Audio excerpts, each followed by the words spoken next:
we got to get a fall caged bed put up. So we are going to slide this cedar and cypress lumber over. We're treating it for termites as we go again. Every time I restack it, we retreat it.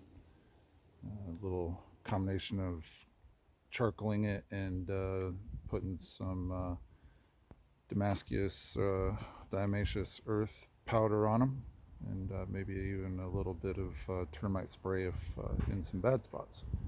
So anyway, we're sliding all that lumber over, and we're going to get a little caged bed put along this section where the lumber currently is. Okay, we got that wood scooched over, cleaned, restacked, treated for termites, and made room for another raised bed. We got that raised bed all up nice and neat. Hog panel for a trellis, some old barn wood or barn metal on the back to protect the fencing, and some repurposed trellis and T-posts from clients. There we go.